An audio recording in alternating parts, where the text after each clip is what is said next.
Of course, Paris is a city with a lot of firsts, including a horse-drawn omnibus, which was the first ever mass public transport system. And then there's this, the first ever roundabout. Now, I'm not exactly sure it's what Napoleon Bonaparte had in mind when he ordered the construction of the Arc de Triomphe in 1806, but some 100 years later, the 8-lane Étoile has gone from complete chaos into something more like organized chaos, when the city architect suggested that everyone should travel the same direction around the monument rather than just going whichever way they chose. The order was to travel in an anti-clockwise direction around the monument, in keeping with being on the right-hand side of the road. But that wasn't always the case. Up until the French Revolution, everyone in Europe kept to the left, because that's the side you mount your horse from. And it suggested that the change to the right was only made to erase all evidence of the pre-revolutionary aristocracy. Afterwards, the spread of Napoleon's army throughout the world also spread the idea of keeping to the right, and it was enforced in all French territories at the time. Now, 75% of the world drives on the right, except those countries with close ties to Britain, because, well, after they defeated Napoleon at the Battle of Waterloo in 1815, they didn't really have a need to change.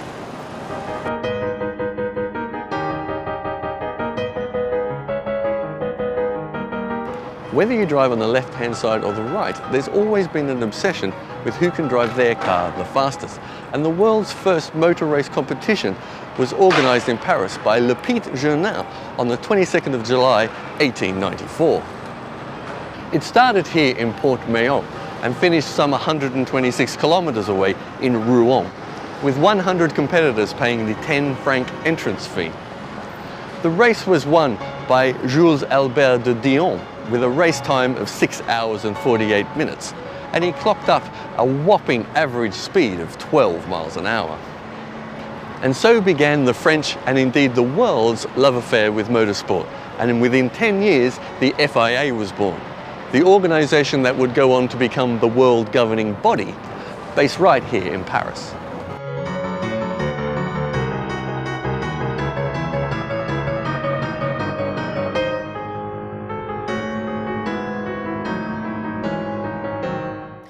But the love affair doesn't just extend to motorsport.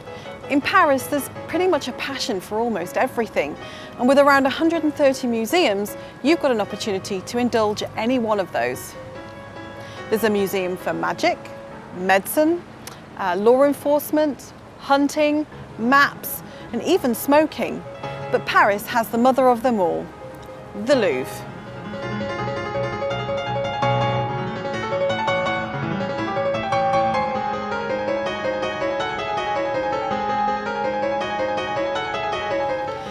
With some 380,000 pieces, the Louvre is the largest and most visited museum in the world, beginning its life as a fortress in the 12th century. It was demolished and rebuilt as a palace in 1546, and since then has been added to or extended by virtually every French monarch, until the Grand Gallery was opened to the public by the revolutionary government in 1793. But the renovations continued, with Napoleon I and Napoleon III adding the square, pavilions and a number of wings. But the final and probably most controversial of the extensions was the glass pyramid. Much maligned at the time, the pyramid is made up of some 20,000 square feet of glass and weighs some 200 tons.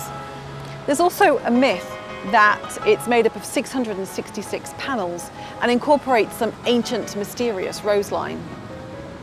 The roseline is in fact a fiction, based on the Paris Meridian, which has much more to do with science and measurement than some secret society or a cult. The metal plaques that are synonymous with it today were in fact created in 1994, 5 years after the pyramid opened.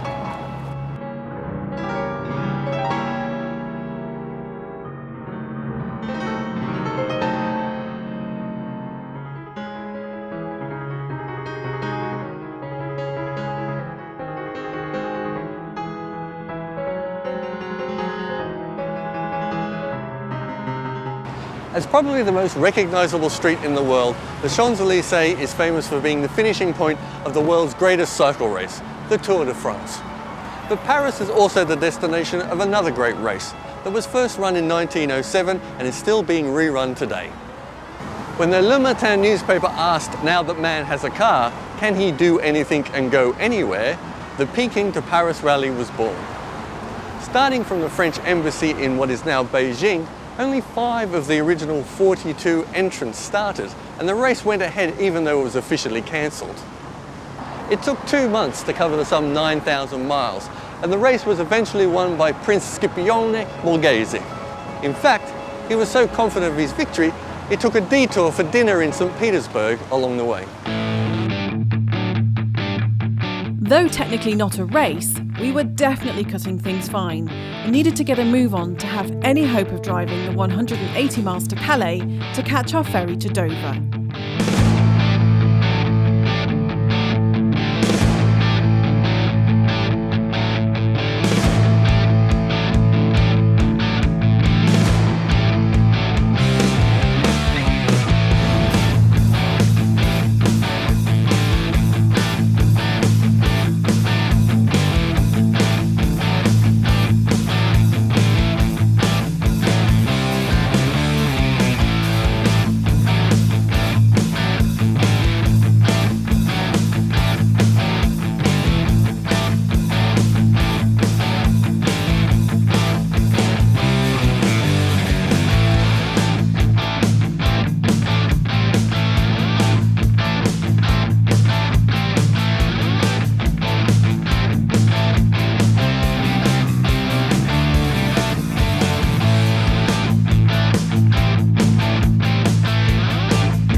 Driving in France is usually pretty easy.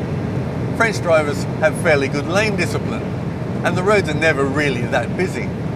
But on this particular trip, it's been, well, a bit of a disaster. The traffic's been appalling, and though theoretically it is the summer holidays, we are also supposed to be in the middle of a global virus pandemic, and we've never ever seen it this bad. To add insult to injury, in our haste to make it to our ferry crossing, we seem to have lost 4th gear. So someone's going to have to make a trip to the mechanic when we get home.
As we sailed off into the setting sun, across the channel back to merry old England, we looked back and thought, what an amazing mid-engine marvel the Porsche Boxster really is. And though travelling during the pandemic has had its own set of problems, with us not being able to do everything that we'd planned, now looking forward, with 2 weeks of self-isolation to deal with, we asked ourselves, was it worth it? And if we had the chance, would we do it all again? And the answer was simply a resounding hell yeah.